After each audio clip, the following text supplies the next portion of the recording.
Salut à tous, je me présente, je suis Steven. Pour ceux qui me connaissent, savent que j'adore les voitures de sport et j'ai le privilège, j'ai la chance de pouvoir rouler dans mon temps libre des voitures très sportives. Et j'ai décidé aujourd'hui de créer une chaîne sur YouTube qui est dédiée uniquement aux véhicules exotiques. Et j'ai choisi pour cette première vidéo de vous présenter une superbe AMG GTS, une édition 1 ou Edition 1 comme on dit en anglais. Et c'est parti, je vous la montre. Croyez-moi, si je pouvais l'acheter, je l'aurais acheté tout de suite. Alors, c'est une édition 1. Je vais vous montrer juste quelques détails de la différence entre la édition 1 et la GTS normale.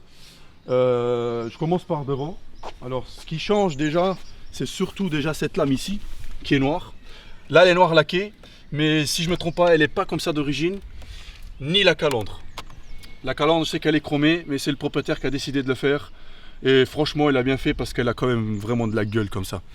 Vous voyez ici un petit détail AMG que vous trouvez aussi dans la GTS normale. Voilà. A savoir que celle-ci elle est rabaissée, elle a une suspension complète. Je trouve qu'elle est déjà assez basse d'origine, mais le propriétaire a décidé de la rabaisser encore plus. Que moi je trouve que c'est méchant, j'adore. Voilà, ce qui change encore, surtout, c'est cette partie-là, cette lame-là. Si je dis pas de conneries, c'est aussi exclusivement dédié à la édition 1. Après, vous avez ici, que j'adore vraiment, c'est le toit en carbone. Je ne sais pas si on voit dans la caméra, mais le toit il est en full carbone, complètement carbone. Je trouve que ça donne un look monstrueux, surtout que la voiture elle est rouge. Ça donne vraiment une allure vraiment super agressive. Et ici aussi, vous avez un aileron fixe, aussi exclusivement dédié à l'édition 1. Maintenant, si je ne suis pas sûr, mais je pense qu'on pourrait avoir aussi une option en carbone. Mais s'il y a quelqu'un qui s'y connaît, je serais content de savoir si c'est vraiment le cas ou pas. Celle-ci, je sais pas, je pense pas que c'est du carbone, je pense que c'est une espèce de plastique ou de la fibre, je ne sais pas. Après encore un petit détail ici, bon détail AMG, ici GTS. Moi j'aurais quand même aimé qu'ils auraient mis peut-être un petit détail édition 1, je sais pas, un endroit précis. Je trouve que ça manque quand même un petit peu de détail à ce niveau-là. Vous avez ici le diffuseur en bas qui est tout laqué en noir. Ici, avec les deux sorties d'échappement. Et encore un petit détail qui est exclusivement pour ce véhicule-là, c'est les jantes. Ces jantes-là sont uniquement réservées à la édition 1. Il n'y a aucun autre GTS qui a ces jantes-là d'origine. Voilà. Et tant qu'on y est, vous voyez ici les énormes disques en céramique. Ça, c'est les disques arrière pour les étriers. C'est en carbone céramique. C'est même détaillé, je ne sais pas si vous le voyez, marqué sur l'étrier, qui sont peints en couleur or. Alors elle chose à l'arrière du 295, ce qui est déjà très gros hein, et très énorme. Naturellement il faut des gros pneus comme ça parce que pour tenir une voiture comme ça sur la route il faut vraiment des bons pneus. Elle est chaussée avec des pneus Michelin, je vois. Voilà. Et puis si on passe à l'avant, encore un petit détail ici, V8 biturbo. Comme ça les gens savent à quoi ils ont affaire. Et ici encore une fois les disques avant, énormes disques en céramique, encore une fois. Et encore une fois ici, marqué ici, carbone céramique. Alors si je ne me dis pas de conneries, je crois que c'est 4 pistons qui sont utilisés ici. Et à l'avant, c'est du 19 pouces, à l'arrière c'est du 20. En détail. Et ici, elle est chaussée en 265/35. Voilà. Ceci pour l'extérieur. Je vais quand même vous montrer le cœur de la voiture. Pour ouvrir le capot, c'est très simple. Vous avez ici, au niveau de l'étoile Mercedes, un petit levier. Il suffit juste de lever vers le haut. Et hop, c'est ouvert. Voilà la bête. Alors, c'est un 4 litres V8 biturbo. Qui développe 510 chevaux et 650 de couple. Voilà. Et ce qui est vraiment très spécial chez AMG, pour ceux qui ne savent pas, c'est des moteurs qui sont montés exclusivement à la main par une seule personne du début à la fin. Dans ce cas-ci, c'est monsieur Michael Merlin qui a monté ce moteur. Et un grand merci à Michael. Si un jour tu vois cette vidéo, merci. Un grand merci parce que tu as fait du bon travail, du bon boulot. C'est vraiment un plaisir à rouler ça. À savoir que le moteur n'arrive pas jusqu'ici. Il ne faut pas croire que le moteur fait cette longueur là. En fait, le moteur il est juste placé en dessous des turbos. Ça c'est juste un cache. Là vous avez les boîtes à air. La voiture respire par devant, par les deux côtés ici. Là et là. Voilà, j'ai pas rentré trop dans le technique, dans les détails mécaniques. Je pense qu'il y a déjà plein de gens qui font ça sur YouTube. Et je suis pas là pour expliquer tout en détail. Parce que ça prend trop de temps. Et moi j'explique uniquement en gros ce que la voiture a et les détails de la voiture. Voilà. On va fermer le capot. Je sais pas ce que vous en dites, mais elle est quand même superbe cette voiture. On va passer à l'intérieur, parce qu'à l'intérieur c'est intéressant aussi. Ah, avant de rentrer quand même, j'ai oublié un petit détail. Le coffre. Excusez-moi. Alors, voici le coffre. Que je trouve pour une voiture comme ça, je trouve que le coffre est quand même assez grand. On peut faire quand même un petit voyage sans problème. Parce que vous voyez, on a ici tout notre matériel. Un petit rideau, hein. C'est pour cacher en fait ce qu'il y a dans la malle. Et je trouve qu'on peut mettre facilement deux petites valises. Partir avec madame, faire un bon petit week-end comme ça, sympa. Je trouve que c'est cool. Encore un petit détail en plus, c'est vrai, une barre stabilisatrice, pardon, qui est juste à ce niveau-là. On voit bien. C'est du solide, ça tient. Et voilà, bon, il y a quelques affaires ici, c'est nos affaires de tournage, matériel, caméra, ça c'est les effets personnels du propriétaire.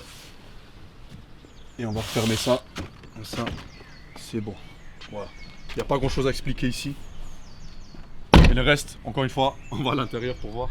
Voilà, avant que je m'installe dans la voiture, je vais quand même vous montrer un peu ces beaux sièges. Je trouve super, on est vraiment bien maintenu. On sent vraiment que c'est fait pour rester bien assis et pour bien conduire la voiture, quoi. Un petit détail que je trouve sympa, c'est les ceintures en rouge. Je trouve que ça donne vraiment de la gueule à la voiture, surtout qu'elle est rouge. Je trouve que ça fait super classe. Un petit détail ici sur le siège, encore une fois marqué AMG. Voilà. Alors au centre c'est de l'Alcantara, pardon, avec les rebords en cuir. À savoir que l'édition 1, elle était vendue directement full option, c'est-à-dire qu'on l'achetait, elle avait directement tout dedans. Si j'ai bien compris, on pouvait l'avoir directement avec tout dedans. Il n'y avait pas d'options supplémentaires au niveau de l'intérieur, je pense. Il y avait la navigation, tous les systèmes d'assistance, tout ce qui va avec. Ah, encore une fois, ici un petit détail sur la portière, je ne sais pas si on le voit là. On a lu, il y a marqué AMG et le soir quand on ouvre la porte, le logo AMG est illuminé par des LED. On voit en blanc marqué AMG. Voilà, je vais rentrer. Hop là. Fermer la porte. Alors un truc que je dois dire direct, c'est quand on rentre à cette voiture, on se sent vraiment protégé. Hein, parce que vous voyez, au niveau des portes, c'est très haut. Vraiment au niveau de mes épaules, on se sent vraiment bien fermé, bien protégé, quoi. Surtout qu'on a un énorme capot devant, très lent. Ça donne vraiment une sensation d'être en sécurité. Pour le reste, bon, il y a des effets personnels de mon collègue. On va fermer ça, pas besoin de voir. Sac. Voilà. Déjà pour démarrer cette voiture, c'est très simple. Il suffit de mettre le pied sur le frein. C'est une boîte auto pour ceux qui ne savent pas. Et il suffit d'appuyer sur ce bouton là qui est illuminé en rouge, si vous le voyez. Ok, et on reste appuyé. Et c'est parti. Là il s'allume. Alors, moi ce que j'adore dans cette voiture vraiment, c'est le volant. Je le dis souvent, mais le volant il est super. Parce qu'il est complètement en Alcantara, pardon. On a vraiment, on l'a vraiment bien en main, quoi. Avec les deux palettes ici, qui ont une belle taille, on peut vraiment bien changer les vitesses. Moi perso, je roule que avec les palettes. Je sais pas ce que vous en pensez, mais moi des voitures comme ça, je roule pas en auto, pas en full automatique, on va dire. C'est une boîte double embrayage à 7 vitesses. Et en parlant de la boîte automatique, pour moi, c'est la meilleure boîte qui est actuellement sur le marché. Pour moi, Mercedes fait les meilleures boîtes, meilleures que Volkswagen, BMW, ce que vous voulez. C'est vraiment, pour moi, à mon goût, je sais pas ce que vous en pensez, mais c'est vraiment la meilleure boîte. Ça change d'une telle rapidité, c'est un truc de fou. On peut régler le volant complètement, hein, comme on veut, c'est électrique, vers le bas, vers le haut, comme on veut. Bon, le système instrumental du véhicule assez simple. Vous avez juste un écran digital au centre, la température en bas à droite, à gauche bon, le réservoir hein, qui se vide très vite. Vous faites avec un plein, avec une voiture comme ça, en roulant. Allez, on va pas. Pour être honnête, on n'arrive pas à rouler normalement avec une voiture comme ça, c'est pas possible. Vous faites, allez, à peine 300 km, je dirais, avec un réservoir. Si je dis pas de conneries, il doit faire 65 litres. Alors 65 litres, 300 km, c'est vraiment pas beaucoup. Alors en conso, elle doit tourner entre 15 et 20 litres. Comme moi je la conduis. Après quand je l'ai eu la première fois, je roulais quand même plus soft parce que je connaissais pas la voiture. Je tournais aux alentours de 10 litres, 11, que je trouve très correct pour ce que c'est. C'est quand même, pas oublier, hein, c'est un 4 litres V8 biturbo. Je trouve que c'est correct. Voilà, pour le reste, ici vous avez encore un petit détail. Et c'est le seul détail où il y a marqué édition A. Je trouve dommage, ils auraient pu mettre plus de détails à ce niveau-là, ou une plaquette numérotée, parce qu'à savoir, c'est un véhicule qui est produit à 500 exemplaires. Ils auraient pu mettre une plaquette, voilà, numéro 2 de 500 ou numéro 3, bon bref. Voilà. Alors, j'ai quand même quelque chose de négatif à dire sur ce véhicule, c'est à ce niveau-là, au niveau de l'écran. Moi, perso, je trouve que c'est très compliqué à utiliser. Je trouve que le menu est très compliqué. J'ai vraiment du mal à gérer, à trouver les choses. Après, bon, je pense que c'est une question d'habitude, mais ils ont quand même pu faire ça plus simple. Voilà, bon, ici, vous avez tout ce qui a à voir avec la ventilation, clim, des choses comme ça. Vous avez le bouton menu qui vous permet de gérer tout le système de ventilation, comme vous le voulez, digitalement. Après, ici, vous pouvez monter les températures, descendre, vous le voyez là. Je trouve que c'est bien fait. Hop, et là, on revient. Voilà.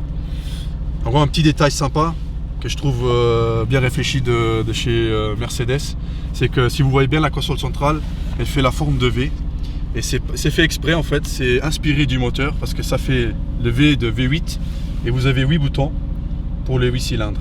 Voilà, V8, je trouve que c'est quand même bien fait. Et encore une chose, c'est très large et moi j'adore ça parce qu'on a quand même l'impression qu'on est loin du passager. Je kiffe ça. Voilà, pour le reste, je trouve que c'est bien positionné. À part ça, c'est le mode justement pour changer, pour rouler en boîte automatique, hein, tout simplement. Voilà, c'est en boîte auto, en drive. Là, c'est en mode marche arrière. Alors, je vais commencer par ce bouton-là. Ça, c'est le bouton qui gère le volume. On le voit très bien. C'est quand on écoute la musique, on peut changer, mettre le volume plus bas, plus faible. Ici, vous avez le bouton qui permet de mettre la voiture en full manuel. C'est-à-dire que si j'appuie, là, elle est complètement manuelle, c'est-à-dire qu'elle ne changera pas les vitesses. Il faudra vraiment changer ici dans les palettes. Moi, je roule tout le temps comme ça. Après, si vous préférez pas prendre de risques, vous mettez en mode automatique et vous pouvez quand même changer les vitesses. Et au bout d'un moment, si vous ne changez pas de vitesse, elle se remet en mode automatique, toute seule. Là, c'est le système Start and Stop du véhicule. Un système qui permet, je trouve que c'est une connerie, de mettre ça dans des véhicules comme ça. Moi, je désactive tout le temps. Et là, vous avez les clapets des sorties d'échappement. Désactivés, activés.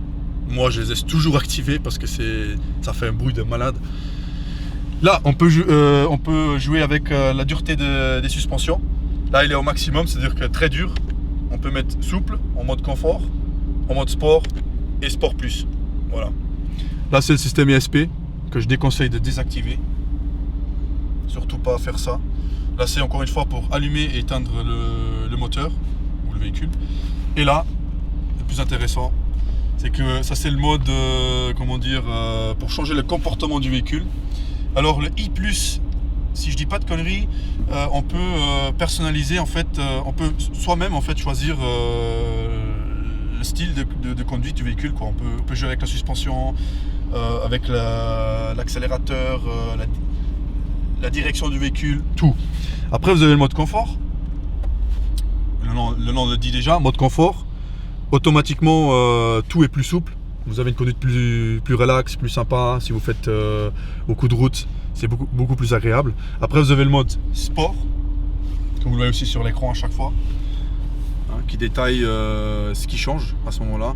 Même le son du véhicule, le pot d'échappement est beaucoup plus, comment dire, pas aussi bruyant quoi. Et après le S+, là on passe au mode Sport+, là ça devient intéressant. Moi je roule tout le temps en S+, pourquoi? Parce qu'il y a encore les systèmes d'assistance qui sont activés, ESP, ABS, tout ce que vous voulez, tout est activé.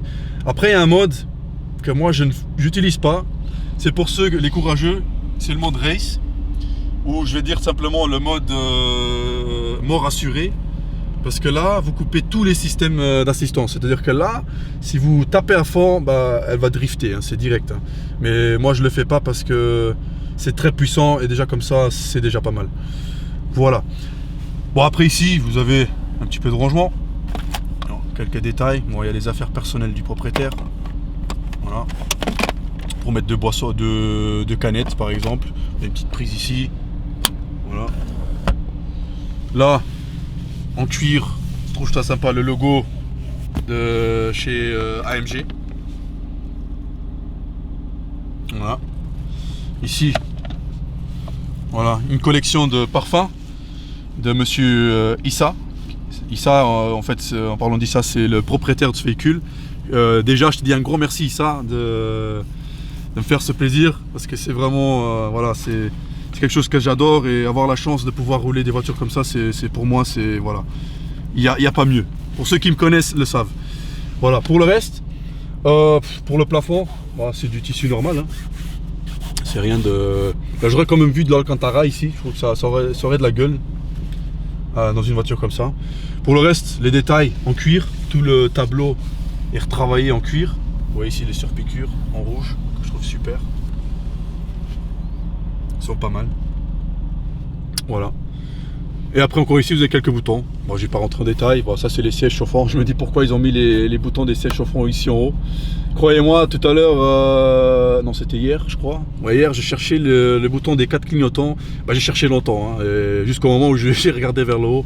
Et là je les ai trouvés. Bon bref. Pour ça, pour le reste, l'intérieur, je crois que j'ai tout dit. Je pense que je vous propose d'aller faire un petit tour et vous dire un peu le ressenti en conduisant cette véhicule. Je vais rouler en S+, je roule tout le temps comme ça. Et voilà, à tout de suite. Allez, on y va, c'est parti. T'es prêt Chris? Fais-moi un signe, allez on y va. Alors, à savoir que ça se conduit vraiment super bien. C'est... Merci. Chris, ferme ta porte s'il te plaît. Merci.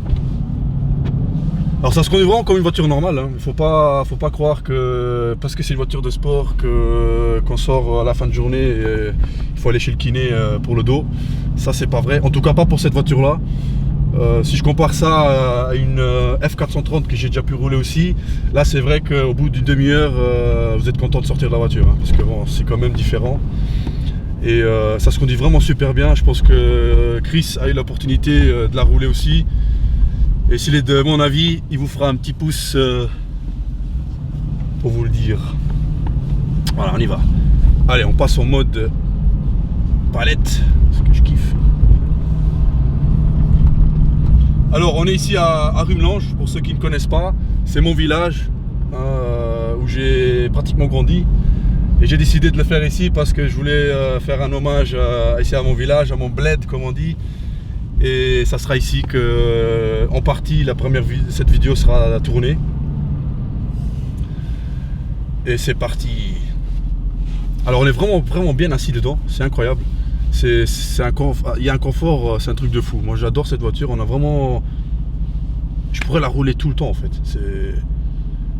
Je peux pas expliquer autre chose. Et malgré qu'elle est déjà, elle a une suspension complète, rabaissée, pratiquement à mort. Même comme ça, c'est vraiment super. Allez, on y va.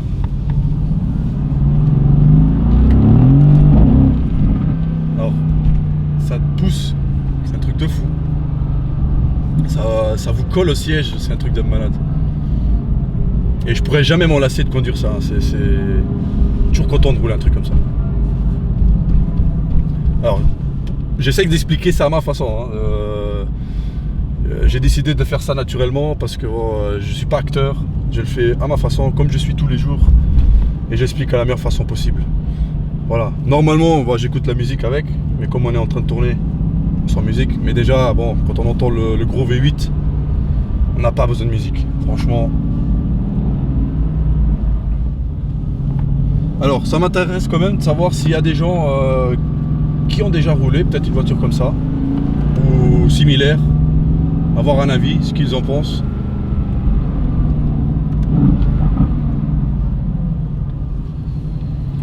Alors comme toujours, voilà, on se tape un bus devant nous. Je déteste ça. Alors celle-ci, elle a actuellement 39 400 km. Ce qui est rien hein, pour un véhicule comme ça. Hein. C'est quand même un 8 cylindres. C'est fait pour rouler. Alors on va essayer de dépasser le bus ici.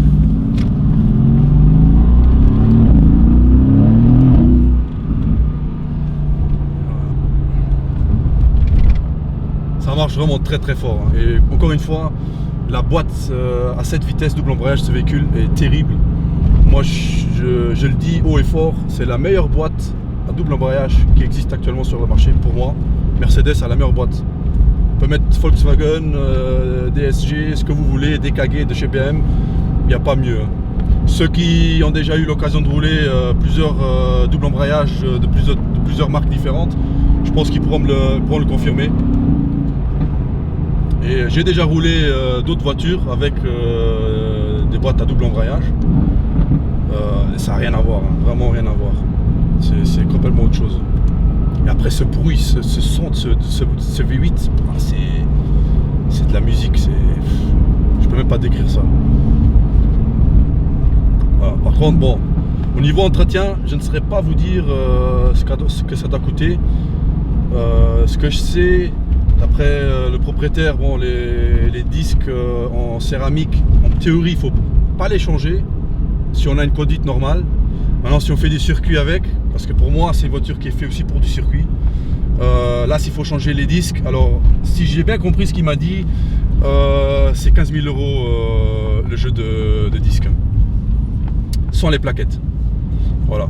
Et je veux même pas savoir le prix d'une vidange, de tout ça. Voilà. C'est pas pour mon porte-monnaie, je vous dis tout de suite. C'est vraiment un énorme privilège de pouvoir rouler.